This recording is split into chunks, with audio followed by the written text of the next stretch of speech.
Good afternoon, everyone. Major apologies for being a half hour late.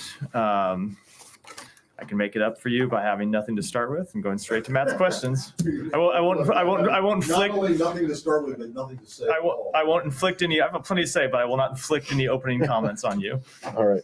Can I just start with something which I think you're going to dispatch with pretty quickly? But this guy who's been charged in the apparent assassination attempt of former President Trump for the weekend, did he ever come to the State Department's attention when he was in Kyiv advocating on behalf of both the Ukraine and on behalf of Afghan citizens? And when I say come to attention, did he register with the embassy while he was there, as you asked or suggest that people should do, or did people bring him to your attention, or did he make any contact with embassy officials? Yeah, I will. I'll have to go back and check the answer whether he registered, whether he had any contact with the embassy officials.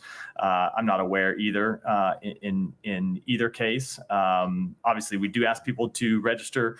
Sometimes embassies are aware of people traveling inside a country, especially if those people are doing media interviews and otherwise being high profile, even if they don't register with the department. But I'll have to go back and check and see. So you don't know the answer to that? I don't. I can check it. Okay, thanks. You're gonna love them? Sure. Well, just to begin with, in general, what does the U.S. know about what happened? There have been a series of deaths and injuries, apparently from exploding pagers. Was the U.S. have any knowledge? What does it know now, and when did it know about what has happened? So we are gathering information on this incident. I can tell you that the U.S. was not involved in it. The U.S. was not aware of this incident in advance, and at this point, we're gathering information. And what information have you gathered so far? We'll continue to collect information. I don't have any public readout to give now, but we're collecting information in the same way that journalists are across the world to gather the facts about what might have happened. Obviously, it doesn't take much guesswork who the most likely culprit would be in terms of doing this, in terms of who the enemy of Hezbollah is. Do you have any indications that to doubt that it would be Israel that was behind the? I don't have any assessment to offer one way or other at this point. And I know you're saying that, but in terms of what this means, I mean, there's been for a number of weeks the talk of dialing down, or at least not having a retaliation from Iran over, sort of a tit for tat, if you will. How does this play into it? Is there any message that you're sending to Israel in terms of what to do next, and for that matter to Iran, to Hezbollah, in terms of how to respond to this? So I never want to either comment or speculate about the impact of any one incident, especially in the early stages of an incident.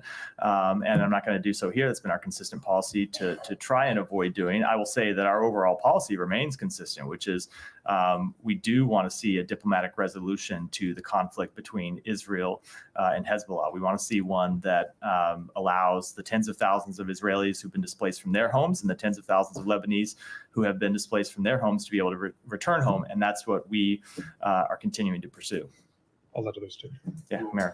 Just a couple of follow-ups on that, Matt. So how concerned are you about escalation now after this attack? So again, I don't want to draw any specific conclusions about this incident yet or speculate about what might happen from them. I will say that, of course, since October 7th, we have seen any number of incidents that have led to the heightened risk of escalation. That has been a feature of the conflict across the blue line since October 7th. And so we are always concerned about escalation. We are always concerned about any type of event that may cause further escalation. And it remains our message to both Israel and to other parties that they needed to do everything they can to try and reach a diplomatic resolution. That said, we go back to the fundamental, I know people get tired of hearing me say this, we go back to the fundamental issue we face here, which is very, very difficult to get a diplomatic resolution in the North absent a resolution to the conflict in Gaza, absent a ceasefire in Gaza, which is why we continue to push for that ceasefire, because we think it'll help make it much easier to reach a resolution. So how do you see this incident impact the Gaza ceasefire talks then? I think it's too early to say. Look, this is an incident that just occurred in the past few hours. We're continuing to gather information about it. I wouldn't want to speculate or make any predictions about what might happen. A couple of things more. Hezbollah has accused Israel of sort of launching this attack.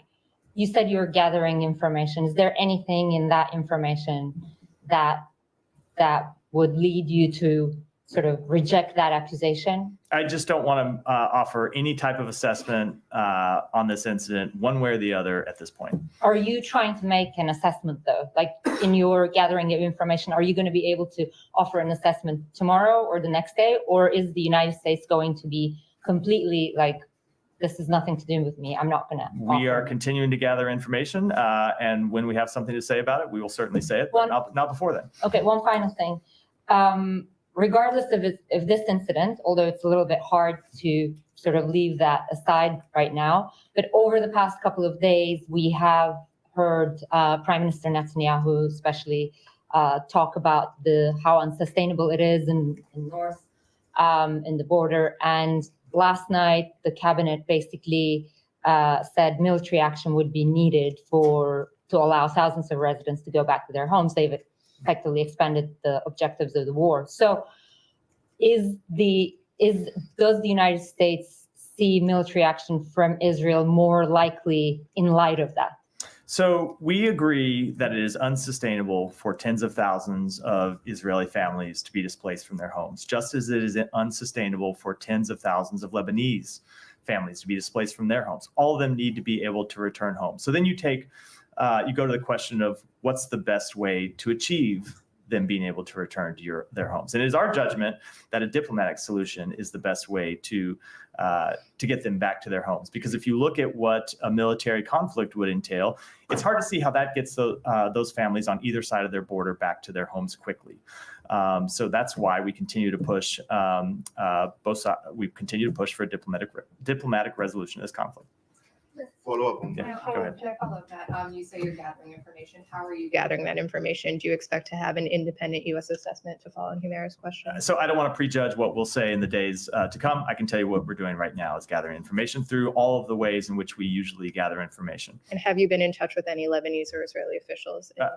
I can't read out every contact that we've had in the last couple of hours. It's only been a couple of hours since this incident happened, but of course we're gathering information through diplomatic channels as well as other channels about this incident. There are reports that the Iranian ambassador to Lebanon was also injured in this attack incident. Are you concerned about Iran taking advantage of this? So we've seen those reports. Have I you think seen any indications that they first plan of all, to? apologies for interrupting in the middle of the question. I've seen the reports. I don't want to speak to what the implications might be before a report is confirmed, but certainly, as is always the case, we would urge Iran not to take advantage of any incident, any instability to try to add further instability and to further increase tensions in the region. That has been our message to Iran since October 7th.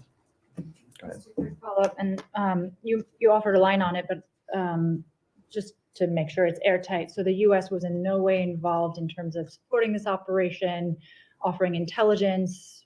In no way was the U.S. Correct. involved. Okay, and no part of the U.S. government, I understand you speak only for this department, but such disclaimers have been offered from state before. You were not given a heads up. We were not aware of this incident, no. Okay, on ceasefire talks, is the expectation still that a renewed bridging proposal is expected to arrive this week?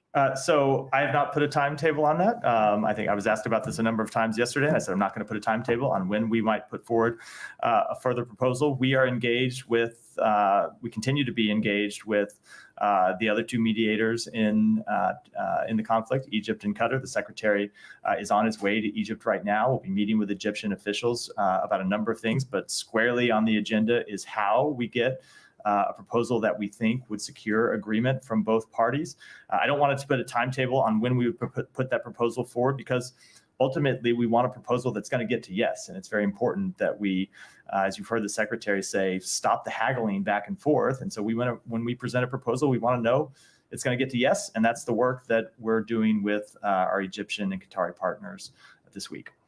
Are the Qataris involved? Because I understand that the secretary is in Cairo specifically speaking on discrete topics with the Egyptians, but are the Qataris and Israelis going to be looped in as part of these discussions? We or- are, so the secretaries in Egypt having bilateral meetings with Egypt, but we continue to discuss on a daily basis this process with the Qataris, as well as in a different format with the Israelis. The Israelis are obviously not a mediator, so we don't have the same types of discussions with them as we do with Egypt and Qatar, but we do continue to have discussions about this with all of those parties. I have one more on Ukraine for later. Yeah, Hiba, go ahead.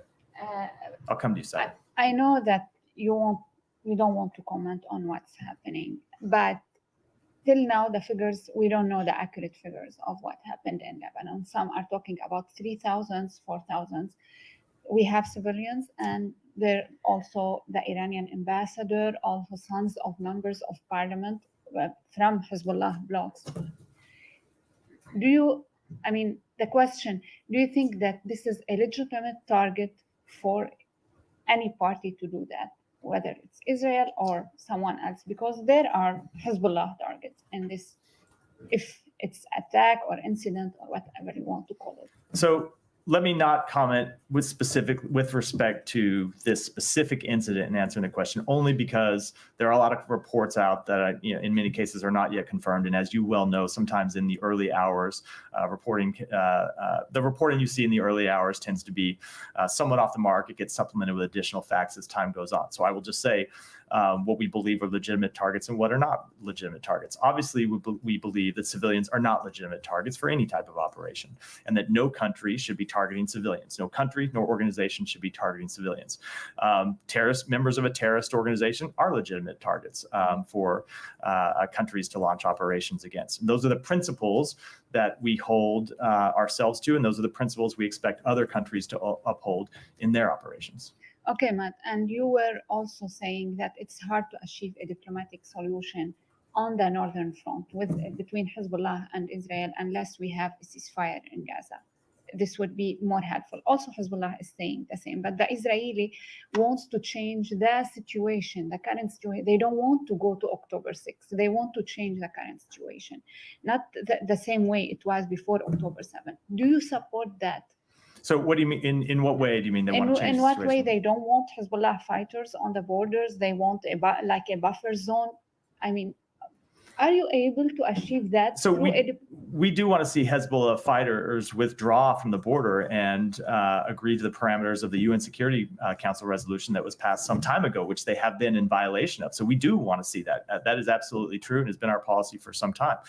And I would just note that with respect to one of the reasons it's so hard to get a diplomatic resolution without calm in Gaza is that's what we've heard the head of Hezbollah say many times, right? He has made clear that as long as the conflict in Gaza continues, they're going to continue to launch missiles and rockets and drones across the border at Israeli villages, Israeli towns.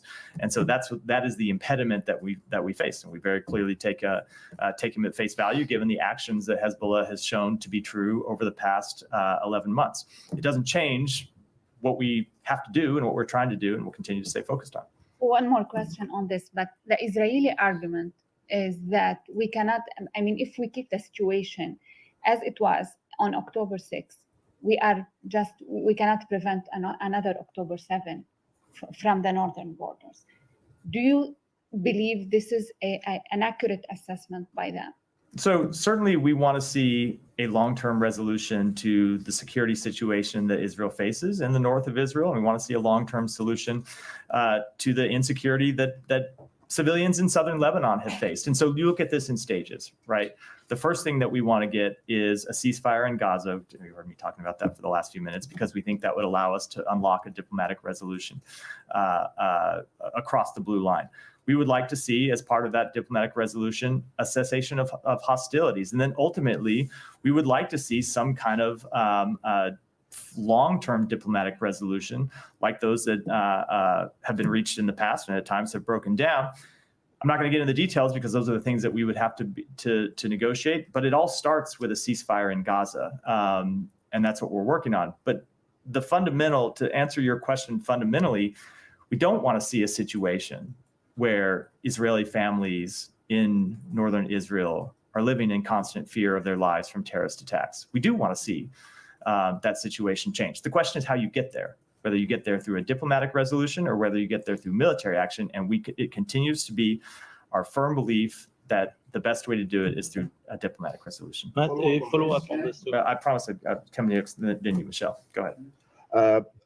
Again, as Heba said, you don't want to talk about it because you don't have any assessment yet, U.S. assessment, but things on the ground are moving.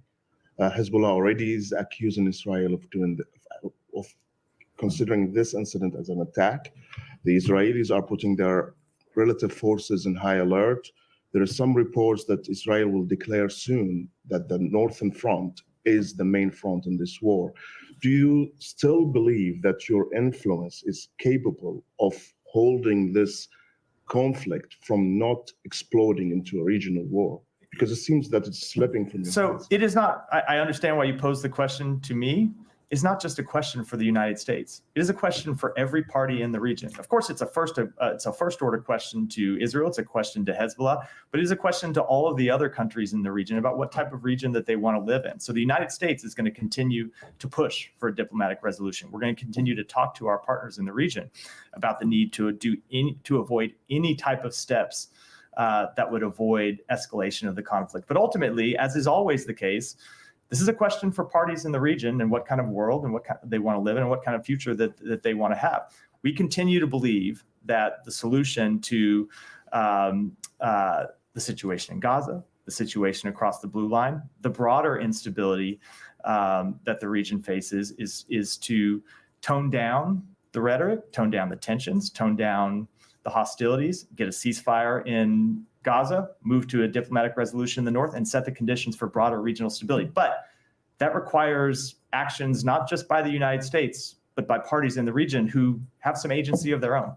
But I mean, you say it's not a question for the United States. No, it's not just one for us. Yeah, I know why we get these questions, but the countries and entities in the region have agency too for the decisions that they make. And so we will continue to impress upon them what we believe is in their interest and what we believe is in the interest of the region. But these are decisions that countries in the region have to make and entities in the region have to make for themselves. But don't you see that you are putting your both hands on this conflict and not allowing somebody else to take any actions to pressure Israel?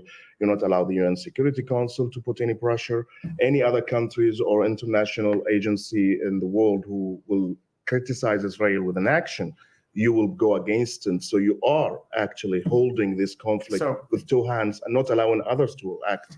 So first of all, I think the evidence of the past 11 months would very much contradict the idea that we can prevent any country in the world from criticizing Israel, because there has been inordinate criticism of Israel. There have been resolutions passed at the UN. Countries are free to take the steps that they want. You have seen a number of them across the world do that. As for other countries, look, we are involved in this because we see it as our responsibility as one of the world's powers to try and get involved and reach diplomatic resolutions and try to bring stability. We would welcome other countries' involvement in trying to tone down tensions. We would welcome the involvement of other countries in trying to reach a diplomatic solution, either to the conflict in Gaza, as we've seen with Egypt and Qatar, directly engaged as mediators, or to the situation in the north. There is, in many cases, a paucity of other countries willing to step up and take that job. Matt, on this one, You would welcome Iran. We would certainly welcome Iran stopping funding terrorist organizations that are behind these attacks and behind much of this instability. Look, if Russia, let me say China, we've been very clear on a number of times that we would welcome their positive involvement. With Russia, Russia has this burgeoning security relationship with Iran. If they were to use that influence with Iran to tell them to tone down their support for terrorism, we would absolutely welcome it. Now, I don't think that's going to happen, but we would certainly welcome taking those steps. Just to make the point, to play devil's advocate here, when those countries tell you that maybe you should do something by toning down your support for Israel, you say, no, that's just not going to happen. Look, right? we obviously have a different assessment of what's productive and what's not. Go ahead. Going back to Lebanon, you said that you consider targeting terrorists as a legitimate act. Then Hezbollah is a terrorist organization by the U.S. Does that mean that you support such operation that happened today and that targeted Hezbollah? So again, when I gave that answer, I said I want to be very clear that I'm not answering with any specificity regarding this incident because we're continuing to gather facts on it. But in general, yes, of course, we support operations to target Hezbollah militants who continue to launch terrorist attacks against civilians. Israel has a right to defend itself against terrorism and a right to carry out legitimate attacks against terrorists, not civilians, but terrorists. So as a general proposition, yes, of course. And one on Iran. Iran president has said today or yesterday, we are brothers with the Americans. They should put an end to their animosity toward us by demonstrating their generosity in deeds. Do you have any comment on that? So certainly we have a great fondness for the Iranian people. There are tremendous connections between the American people and the Iranian people. There is a large Iranian diaspora inside the United States and close family-to-family ties that we believe are incredibly important. But when it comes to the regime, ultimately, we'll judge them by their actions, not their words. And if he wanted to show brotherhood with the United States or with other countries in the world, the way to show brotherhood would not be through rhetoric. It would be to stop arming and encouraging terrorist groups, to stop nuclear escalations and blocking the work of the International Atomic Energy Agency. It would be to stop plotting to kill political opponents, stop transferring missiles and drones to Russia, and ultimately stop cracking down on the human rights of its own people. Thanks. No, let me go to Heba, then Saeed, I promise you. Let me just Saeed, there's never been a briefing where I've skipped you. So Heba, go ahead. Just a follow-up. When you are calling on other countries to step up in the region, who do you mean? I mean, I'm not asking you about China and Russia, but other countries. When are you talking for the Lebanese, for example? Who can step up? So my answer to that would be we would welcome any country that would play a positive role in trying to calm tensions in the region. So every country has different roles that they can play. Obviously, I'll just give you some examples. Egypt and Qatar are playing a direct role in trying to mediate the conflict in Gaza and reach a ceasefire. Other countries at times have been incredibly useful in delivering messages to Iran that it should refrain from any escalation. And we would encourage any countries in the region or outside the region for that matter to play productive roles in trying to de-escalate tensions. So, Gita, go ahead. In response to Michelle, you just said what Iran can do to help the situation. The Iranian president also said that he was willing to go back, adhere to the JCPOA. Now, are these items actions that you just mentioned, could those be maybe something that you would expect Iran to do before U.S. would be willing to engage? So I would say as a matter of first instance, before you talk about any sort of nuclear accords, Iran needs to stop blocking the work of the IEA. That's the first thing. They continue to block the work of the IEA, the legitimate work of the IEA. That is the first thing before you can even get into that type of discussion.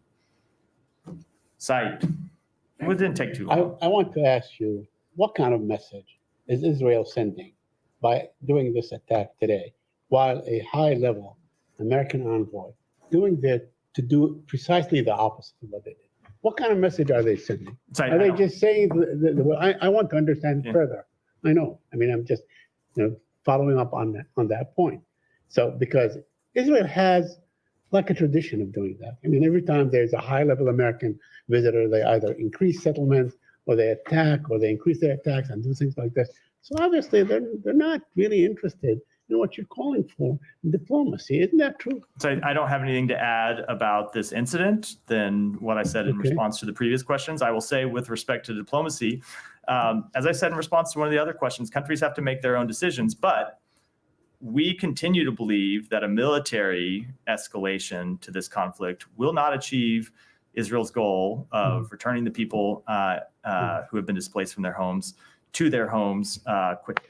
No, I mean, I just want, I'm talking about not the incident itself, but the pattern in which Israel has been, basically well known for over many, many years. I mean, we all remember when President Biden was vice president, he went there for the first time and they had this, announcement of settlement and so on. There is, sort of a tradition. Okay, so let me take you back to the legitimacy of targets and so on. Yesterday, a group of settlers attacked a school in Jericho. they beat up the students, they broke their bones, they beat up the teachers and so on. Are they a legitimate target? Should they be a legitimate target by the same kind of definition that in which you have defined the other targets? Are civilians who the settlers attacking legitimate targets? Absolutely No, not. I'm Of saying course not. the settlers who have attacked the The civilians. settlers should be. Should the settlers be a legitimate The target? settlers should be held accountable through law Right. enforcement means, Saeed, I'm not asking, through, but- hold on, not through any type of extrajudicial process or military process. They should be held account by law enforcement, which is what we would say Right. about any type of violent attacks on individuals, that the law enforcement ought to hold them accountable to the full extent of the law. Although they do take the law into their own hand time and time And- again, very violently.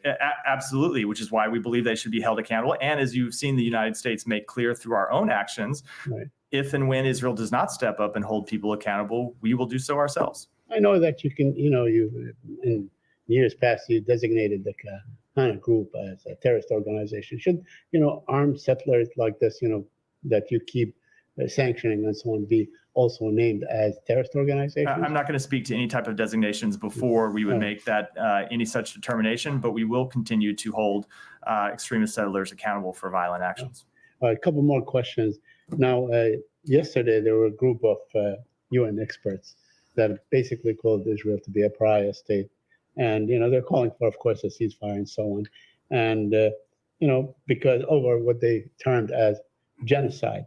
And my question to you is, back on June 10th, there was a UN resolution which you pushed for, which you basically made a good case for. 14 people voted for it, or 14 members voted for it in the Security Council. Russia abstained and so on, but the resolution passed. So why not go back and try to implement this resolution? Will the president or will the United States take advantage of this UNGA meeting to basically enforce such resolutions? We are trying to enforce that resolution, Saeed. The way to enforce that resolution is to reach a ceasefire. If you remember what that resolution called for, it was for a ceasefire Right. to the conflict in Gaza. Right. And the secretary is on his way Right. to Egypt right now to try to finalize that ceasefire as one of a number of administration officials who've been working to get that ceasefire over the line in the past few weeks. But although it seems that the Israeli prime minister keep moving the goalposts, he keeps moving the goalposts now, including Lebanon, including this and so on. As to the thing, they're the ones that keep changing the terms of the resolution that Hamas has agreed to, the mediators have agreed to, and so on. So while I'm not going to negotiate in public, Saeed, I think it is well known, it's been well reported, and I've spoken to it from here that we have seen Hamas make additional demands Okay, and fine. through this process. as well. And finally, I know you said that you don't want to talk about a timetable as far as the new proposal is concerned and so on. Is it likely to occur between now and the gathering in New York next week? When I say I don't want to give a timetable, I Right. mean it. I mean, we're talking. It's like, we're no, talking. when I said we're I'm talking- not going to give a timetable, I'm not going to then come and We're not talking about put time. a We're 4 or talking. 5 day timetable, and I very much mean We're talking about the venue. maybe they would take advantage of a venue that is time bound. So no, I'm not going to make any predictions. Mike, can we go back to the Secretary's travels? Can you help us understand why he's not going to Israel on this trip, given every other trip to the region since October 7th he has? So I'm not going to speak to where he might fully go, because obviously he's on the trip. And sometimes we do add stops, which is not to say that we will be heading on to Israel. It's not something he intends to do now. He is traveling to Egypt for a couple of specific reasons. One, because we want to conduct this strategic dialogue with Egypt, something that we have been planning for some time. We have a number of important bilateral issues with Egypt that we want to discuss in the context of that dialogue. But two, there are some issues that we need to engage with the government of Egypt on as it relates to this ceasefire proposal that we are trying to bring to fruition. So that's why we're moving to. That's why he's in Egypt. They're one of the mediators. We have some discrete business to do with them when it comes to this proposal. I think it's important to do. And you didn't see it as important to then go to Israel and continue to try to build political pressure around this deal? The proposal is not ready to present to Israel at this point, so it would be premature to be presenting such a proposal or doing any other diplomatic engagements around it before we have it ready. And then one more on the American killed in the West Bank. Has the Israeli government identified which unit in the IDF was responsible for her killing yet? I don't know if they have. I'm not aware if they have. They may have to other people inside the department. I'm happy. Is the U.S. pressing them for this information to be able to conduct your own sort of assessment, whether U.S. weapons were involved, for example? We are pressing them for a full, transparent investigation. Obviously, as part of that that investigation, it would include the unit. I don't think this is information that would be ultimately difficult to come by, and without saying what we will or won't do. Obviously, whenever there are any type of incidents such as this, it is the type of thing that we conduct our own assessments when it comes to fulfilling our own obligations under U.S. law. Is there any sense that it could be anything but a U.S. weapon given the number of weapons that are given to the IDF? I don't think I can say one way or the other when there's an ongoing investigation. Yeah, go ahead. Ukraine, unless there's Go other ahead. Middle East. Yeah.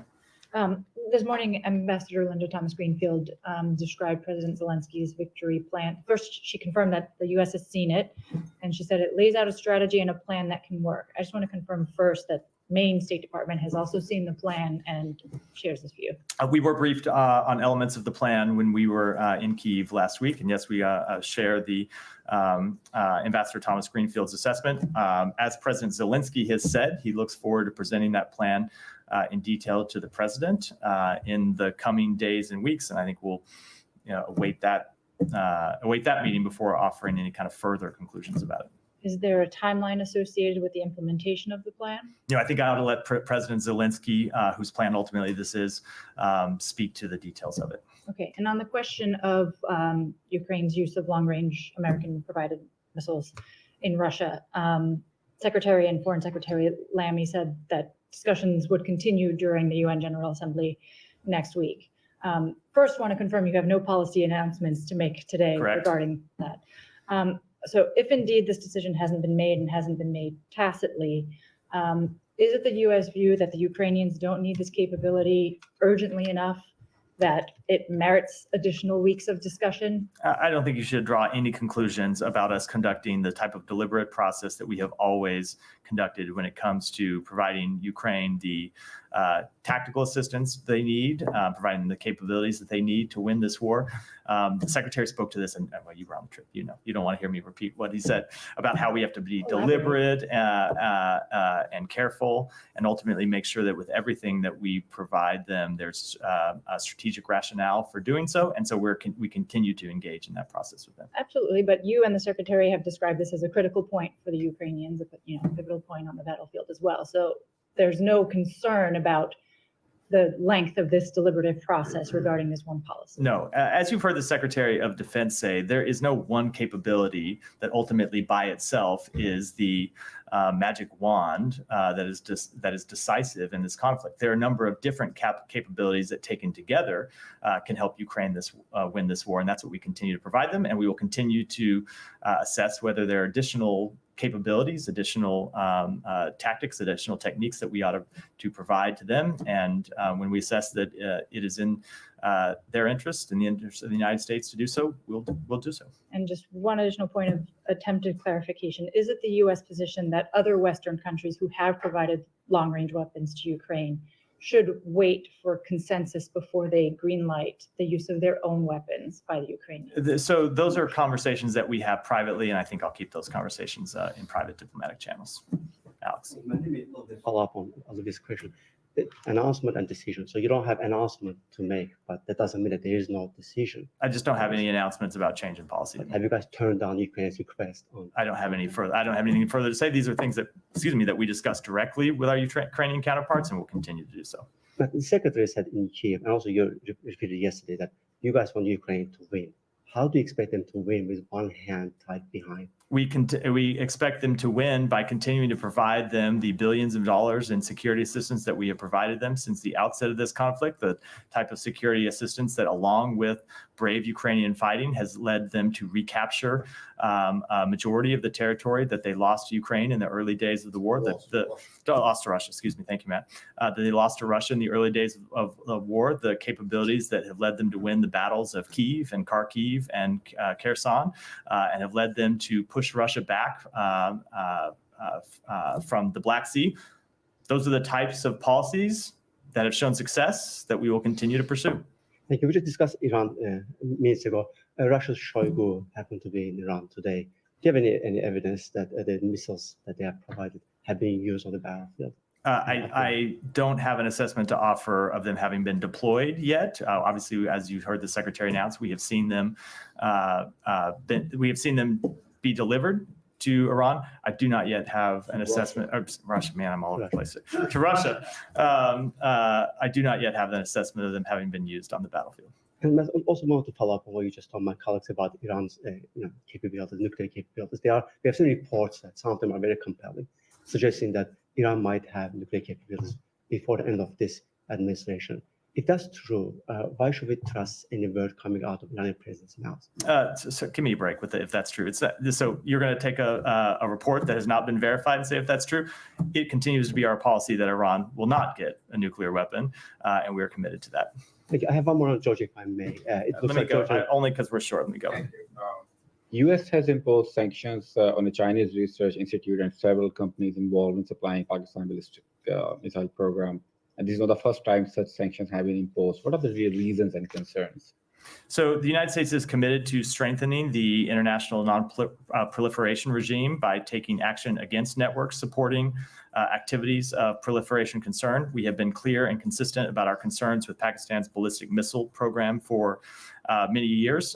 The executive order action that was taken last week follows our October 2023 and April 2024 designation of 6 PRC entities and 1 Belarusian entity that have worked to supply Pakistan's missile program, as well as the listing of numerous Pakistani and third country entities on the Department of Commerce entity list for decades. So you called Pakistan a partner fought with the United States in war against terrorism, sacrificed more than 80,000 lives and infrastructure worth billions of dollars, and still paying a price after they pull out of American forces from Afghanistan.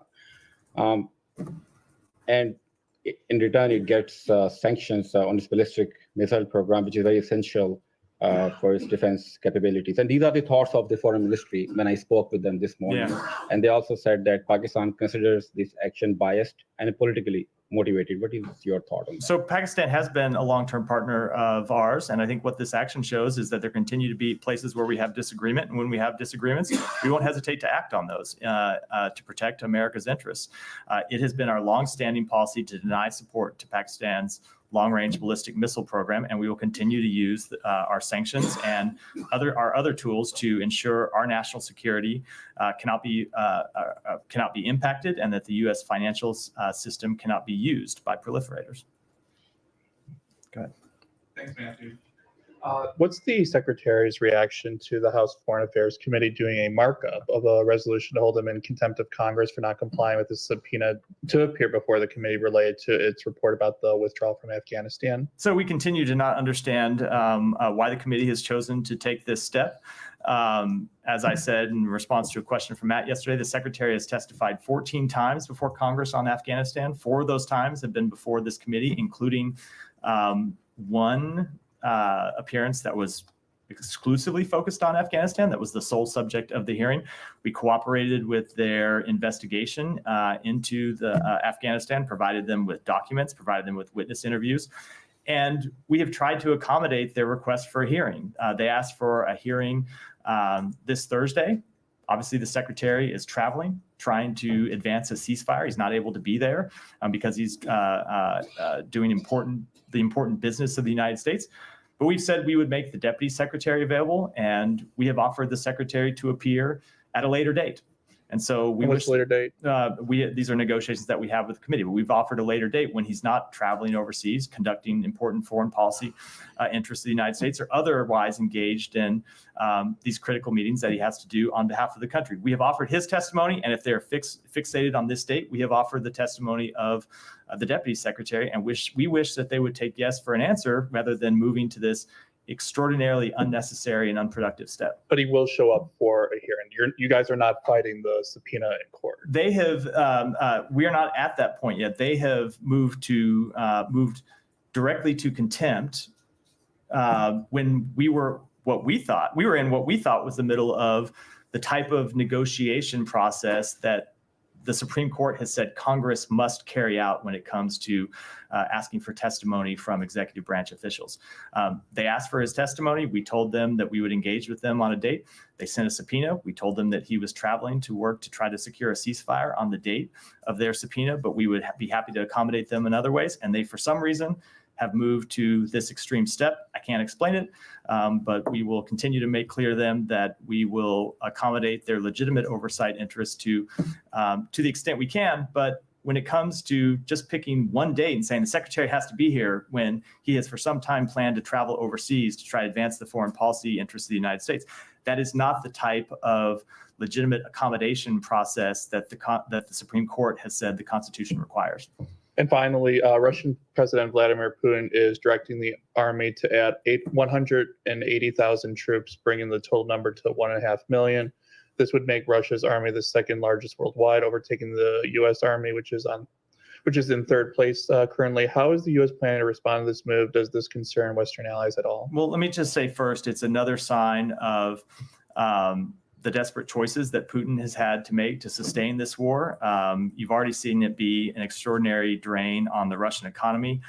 You've seen Russia pay an extraordinary cost in deaths and casualties, hundreds of thousands of Russians who have been killed or wounded in this conflict. And this action just shows that he is continues to be committed to sacrifice the lives of thousands, hundreds of thousands of his fellow citizens for this needless war.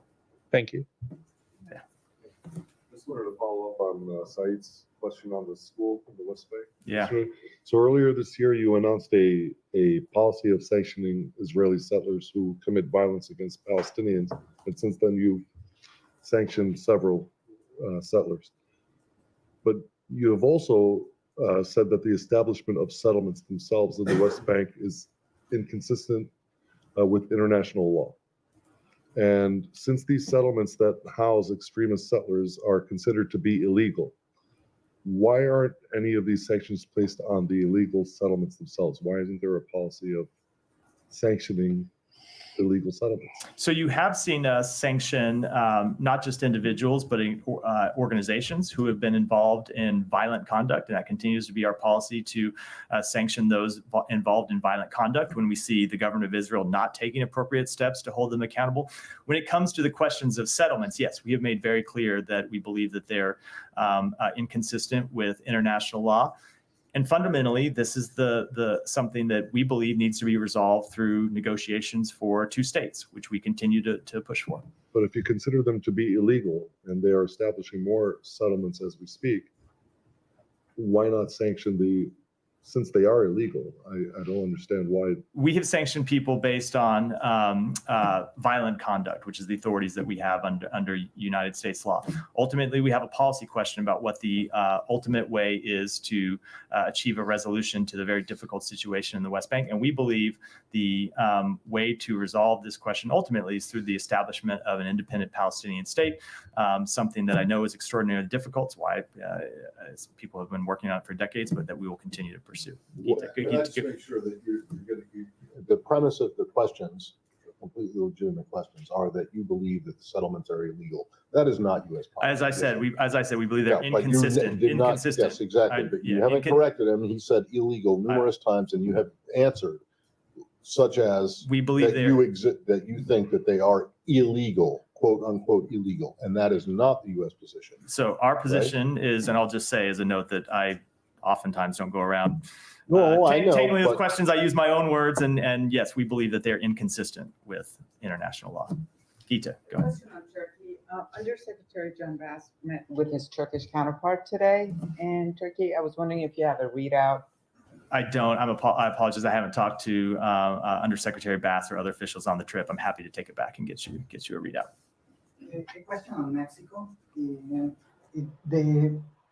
The Mexican government finally enacted this judicial reform that it had strong concerns from the U.S. ambassador there. Do you have any comment about this enactment? So obviously we have noted the enactment. We especially look at the enactment of this law in light of our joint efforts to promote our economic competitiveness and integration. And ultimately, we will continue to have a dialogue with our Mexican colleagues on the statute and how it's implemented. Yeah, go I mean, the investor said that it will affect the investor confidence. I mean, is that still the case? Is the U.S. still seeing a downward spiral, if you will, in Mexico because of these? We stand by everything the ambassador said, and what we're going to do now is have a dialogue with our Mexican colleagues about how this law is implemented. Julia. Thank you very much, Matt. In Pakistan, for the first time, there is accountability of military generals going on. So there is one general of the intelligence who is arrested for corruption. Pakistani people and journalists are very excited and are hoping that State Department could release the asset details of the Pakistan military generals who have them.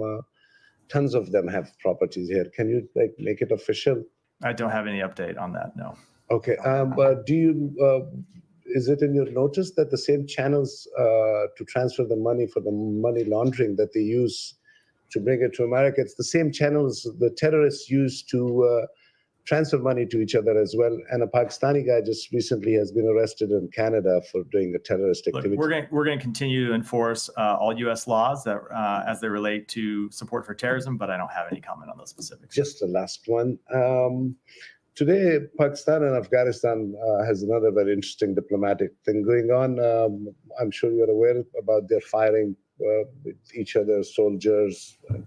Today, the Afghan diplomat in Pakistan did not stand for the Pakistani national anthem because he said that there was music with the national anthem.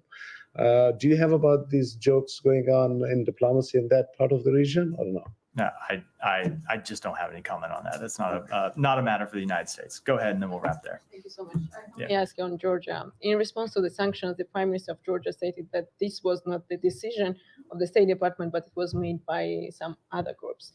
And just now, a statement was released from the Prime Minister's administration indicating that, and I'm quoting, "With this decision, the American side has drawn closer to critical limits." What is your response? Closer to who? To limits. To limits. I'm not going to deal with that. I will say in the United States, unlike some countries in the world, it is the democratically elected government that makes our policy choices and no one else. And with that, we'll wrap for today. Thanks, everyone. Thank you, Matt. Thank you, Matt.